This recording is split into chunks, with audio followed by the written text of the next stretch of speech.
Hello students, today we will study our chapter number 2 for class 7 for subject English. Our second chapter is the poacher मतलब कि शिकारी. This chapter tells about man's cruelty to the animals. He does not think that an animal also has a life. For his little gain, man kills them. In this chapter, you will read about 6 poachers who cut the horn of a rhino. मतलब कि जो कहानी है ये जानवरों के लिए जो मनुष्य की क्रूरता है उसके ऊपर बताई गई है कि मनुष्य जो है वो सोचता है कि जानवरों का जीवन कुछ भी नहीं होता. वो अपने थोड़े से लाभ के लिए मनुष्य उन्हें मार देते हैं.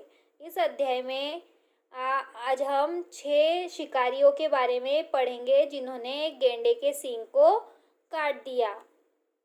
The silent of the night was broken by the second of an animal struggling to get out of the trap it had fallen into. मतलब कि रात का सन्नाटा था. एक जानवर की आवाज़ आ रही थी कि वो जैसे ऐसा लग रहा था मानो जैसे वो जाल से बाहर निकलने के लिए तड़प रहा है, संघर्ष कर रहा है. The man who set the trap were hiding in a shelter by the side of a small lake nearby. They heard the sound. Their leader come out and listened to make sure they had caught the right animal. He turned to his companion with a cruel smile. "We have got him," he said. "We have got the rhino."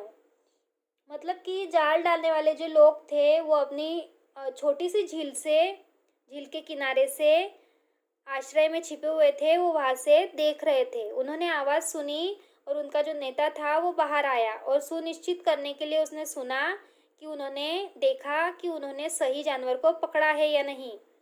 वो क्रूर सी smile देते हुए, क्रूर सी मुस्कान के साथ साथियों की ओर मुड़ा और कहा, हमें वो मिल गया. हमें गेंडा जो है वो मिल गया.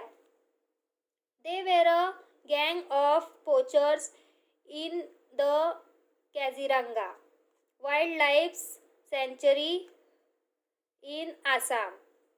There were 6 of them, strong and hefty men. They were familiar with the rhino's habit. It's always take the same route and drop its dung at the same place. मतलब कि वो जो लोग थे वो आसाम के काजीरंगा अभयारण्य में शिकारियों का एक गिरोह था, एक गैंग था. उन्होंने वो जो थे 6 लोग थे, नहीं कुछ एटलीस्ट वो बहुत मजबूत और भारी थे. वो गेंडे की आदतों से परिचित थे. जो गेंडों की प्रजाति होती है उनकी आदतों से परिचित थे. वो हमेशा ही एक ही रास्ता अपनाते थे, उसी जगह पर अपना गोबर रखते थे ताकि शिकारियों का आंदोलन देखा जा सके. The poacher had watched the movement of the rhino for a few days. When they were sure of the path it took, they dug a deep pit near a dung heap and covered it with strip of bamboo, mud and grass. Then they built a shelter for themselves at a safe distance and waited for the animal to fall into the trap. मतलब कि शिकारियों का एक आंदोलन था, एक गिरोह था जो राइनो मतलब कि गेंडों को सताने के लिए कार्य करता था. जब उन्हें यकीन हो जाता था कि ये गेंडा या ये जानवर उसी रास्ते से गुजरेगा तो वो वहाँ पर गोबर से गड्ढा खोदकर गोबर से उसे ढक देते थे और बांस और मिट्टी से कवर कर देते थे.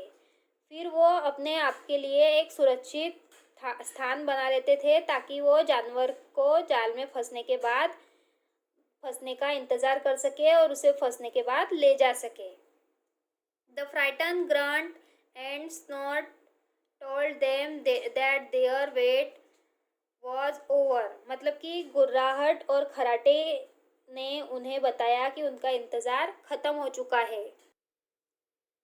They moved swiftly and silently through the tall elephant grass in the direction of the sound. The grunt grew louder as they neared the pit. उन्होंने ऊंचे से हाथी के माध्यम से तेजी से उन्होंने एक ऊंचे से हाथी को उस माध्यम से तेजी से और चुपचाप ध्वनि की दिशा में चले आते हुए देखा और गड्ढे के पास पहुंचते ही गुरगुराहट की आवाज उन्हें सुनाई दी. The leader of the gang spat out command and the other obeyed him. One, the poacher carried torches made of hollow bamboo tube stuffed with raj soaked in kerosene. He stuck them round the pit and lit them. Light them. The lighted torch might attract the forest guard, a risk they had to take. The rhino trapped in the pit looked big in the dim light. A plugged it hid repeatedly into the wall of the pit. The poacher laughed at the futile effort of the frightened beast. जो gang का नेता था उसने अपने साथी को आदेश दिया और उसने उसका पालन किया और वही के जो शिकारियों ने बांस की खोखली नलियों से बनी मशाले ढोई और उन्हें मिट्टी के तेल से सोकर से भर दिया और उसमें उस गड्ढे में चारों ओर चिपका दिया और उन्हें जला दिया. जलती हुई मशालें वन रक्षकों को आकर्षित कर सकती है, एक जोखिम जो उन्हें उठाना पड़ा. फिर वो फंसे हुए गेंडे को जो फंसा हुआ गेंडा है वो मंद रोशनी में बड़ा लग रहा था.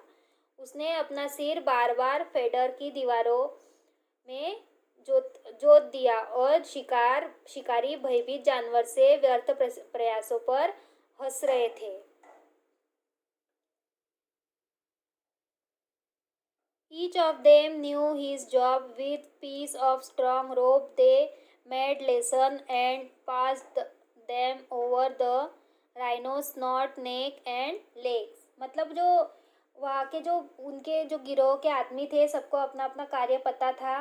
वो मजबूती से रस्सी के टुकड़ों के साथ उन्होंने उस गेंडे को गर्दन और पैरों में से गुजार दिया और बांध दिया. The rhino fought with all its strength, but the men were expert and soon had the rope all round the animal's body. The ends of the ropes were tightly fastened iron spikes driven deep into the ground. फिर उसके बाद rhino ने जो गेंडा था उसने अपनी पूरी ताकत से लड़ाई की, लेकिन वो जो लोग थे वो प्रो थे, चैम्पियन थे, एक्सपर्ट थे, तो वो उन्हें ज़्यादा देर तक उसके शरीर में इतनी रस्सियों को उन्होंने बांध दिया था तो वो उनका सामना नहीं कर पाया. The leader of the gang moved into action. He took a heavy knife with broad blade and climbed down the pit. The rhino senses his coming but was helpless. The man landed on its back. He lifted the knife and began to hack away at the animal's snout to remove the horn. फिर जो गिरोह का सरदार था वो वहाँ से ऊपर आया. वो अपनी हरकत में आ गया और उसने एक चौड़े ब्लेड वाला भारी चाकू लिया और गड्ढे से वो चढ़ गया. फिर गेंडे को उसके आने का आभास तो हो रहा था पर वो हेल्पलेस था. आदमी जो था वो उसकी पीठ पर उतरा और चाकू उठा लिया और उसके सींग को निकालने के लिए वो तत्पर था, वो उसने सींग काटना स्टार्ट कर दिया। The rhino cringed in pain, blood spouted from its snout like a fountain. The man went on hacking. फिर गेंडा जो था वो दर्द से कर्रा रहा था, दर्द हो रहा था उसे, और खून की टोटी जैसे कि एक फाउंटेन की तरह खुल गई थी, पर आदमी जो था वो हैकिंग करता चला जा रहा था। After a while he stopped and picked up the horn covered with flesh and blood. He helped it up for the other to see. Then he climbed out. His hands were bloody. On his face was triumphant, fiendish smile. फिर वो थोड़ी देर बाद रुका, उसने थोड़ी देर रुका और उसके बाद उसने सींग जो है वो, जो कि मांस और खून से भरा हुआ था, उसने उसको उठाया और दूसरों को दिखाने के लिए उसने पकड़ रखा था।